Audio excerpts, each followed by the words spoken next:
To'g'ri, mening hozircha normal auditoriyam yo'qdir. Videolarim ham rekka chiqmas, lekin har doim ham shunday bo'ladigan emas-ku. Hozircha mening videolarim 10 ta prosmotr yig'ar, keyinchalik 50 ta, keyin 1000 ta bo'lar. Men ham kimlargadir hype qilib, kimlarning orqasidan so'kinib chiqqanimda men ham allaqachon ko'tarilib ketgan bo'lardim. Lekin men hech kimga hype qilmasdan, kimlarning orqasidan so'kinib ko'tarilgandan ko'ra o'zim bir chekkada ko'tarilganim ma'qul. Agarda siz ham hypeajorlarning videolaridan zerikkan bo'lsangiz, menga bemalol obuna bo'lib qo'yishingiz mumkin. Men o'zimga va'da beramanki, mana shu 2026-yilning oxirigacha men mana shu Instagram akkauntimda 10 000 ta obunachi. Sizdan so'raladigan bir dona iltimosim, shu videoga like bosib, kommentariyaga любой fikrlarni yozib ketinglar.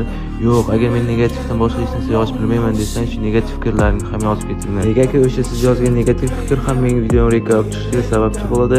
Jigar shuncha harakat qilib, faqat bir dona obuna tugmachasi bosib keting. Shu yilning oxirigacha 10 000 ta bo'lay. Rahmat.